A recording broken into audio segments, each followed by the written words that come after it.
Hello everyone. So this is my first video for my YouTube channel जहाँ पे हम leet code के कुछ क्वेश्चंस को सॉल्व करेंगे इन सी प्लस प्लस लैंग्वेज। बहुत बेसिक वे में करेंगे और ऑप्टिमाइज सॉल्यूशन लिखेंगे हम हर क्वेश्चन के लिए। तो let us start with one of the easiest questions on LeetCode, that is two sum. तो टू सम में हमारे पास क्या है, we are given array of integers. उस एरे का नाम नम्स है और एक टारगेट टारगेट है, और हमें रिटर्न करने indexes of the two numbers. So two sum में टू नंबर्स ही हमारे पास जो होंगे हमेशा, तो वो टू नंबर्स का हमें इंडेक्स रिटर्न करना है which add up to the target. For example, in the example one we have target is equal to 9, तो हमारा 2 + 7 इज इक्वल टू 9। तो हमें उसका इंडेक्स रिटर्न करना है which is 0 and 1 because 2 is at the 0th index and 7 is at the first index.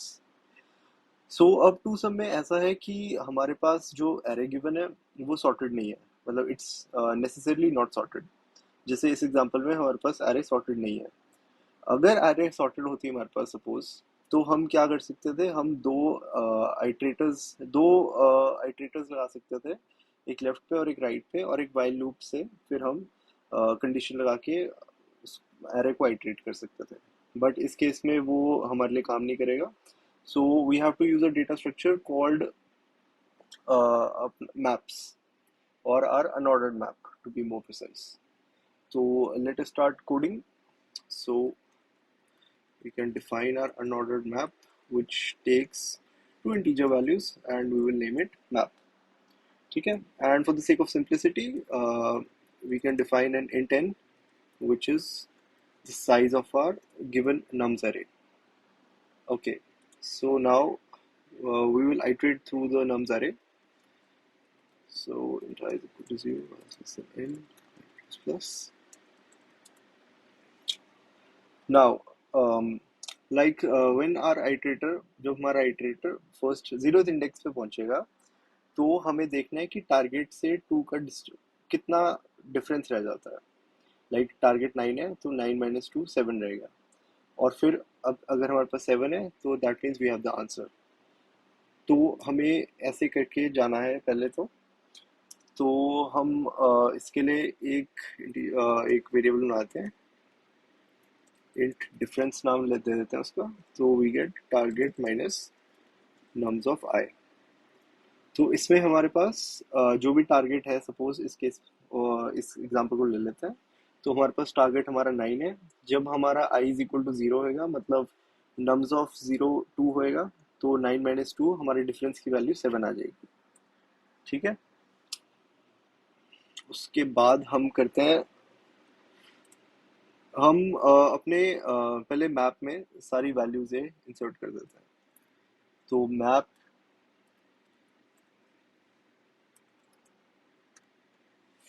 इस case में हमारा nums of I, for example 2 को हमने वैल्यू दे दी है आई की, that is 0 in this case right now. तो ऐसा है कि हमारा 2 के साथ 0 पेयर जुड़ गया है। अब 7 के साथ 1 जुड़ेगा, 11 के साथ 15, सॉरी 11 के साथ 2, एंड 15 के साथ 3। तो ऐसे करके हमारा की वैल्यू पेयर्स बन जाएंगे, तो जिससे हमें रिटर्न करना आंसर बहुत इजी हो जाएगा। तो अब ये सारा एक फॉर लूप में है, तो ये रन करेगा पूरे टाइम। और अगर हमारा पहले ही हमें अपना आंसर मिल जाता है, तो हमें पूरा आइट्रेट करने की भी जरूरत नहीं है। आई मीन सारी वैल्यूज भी डालने की जरूरत नहीं है मैप में, हम पहले ही आंसर रिटर्न कर देते हैं। तो इसलिए हम इसके पहले ही एक कंडीशन लगा देते हैं। So if map dot count, अब काउंट एक इनबिल्ट फंक्शन है, तो अगर हमें डिफरेंस मिल जाता है पहले ही, तो हम रिटर्न कर सकते हैं मैप का डिफरेंस एंड आर आई। तो इसमें अगर हमारे पास पहले ही डिफरेंस की वैल्यू, आई मीन 7, जैसे 7 फॉर एग्जांपल मिल जाती है, तो हम उस वैल्यू को और उसके इंडेक्स को रिटर्न कर सकते हैं। और अगर अब इस फॉर लूप एक बार पूरा फॉर लूप चल गया, उसके बाद भी अगर कोई वैल्यू नहीं मिली हमको, तो हम क्या कर सकते हैं, हम रिटर्न करेंगे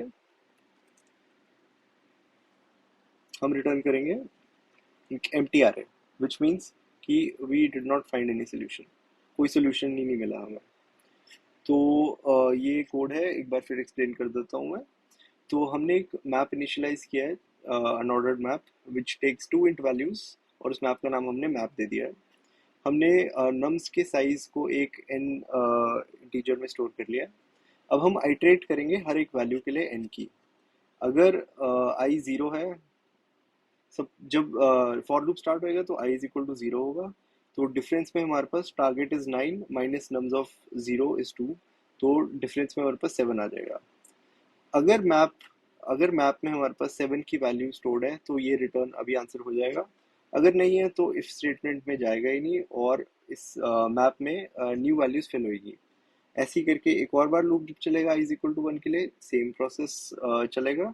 और अगर हमें डिफरेंस की वैल्यू मिल जाती है मैप में, तो हमें डिफरेंस तो हमें वो नंबर मिल जाएगा और इसका इंडाइस मिल जाएगा जो हमें आंसर में चाहिए। तो let us run this. So we are getting the correct answer in this example, जिसे हमें 9 के लिए 2 और 7 चाहिए था, और उसका इंडेक्स है 0 एंड 1। तो we are getting that value, and if we submit our code, so as you can see, since we have just used a map and the lookup time of map is O of 1, so our solution is pretty fast. So that's it for this question, and thank you.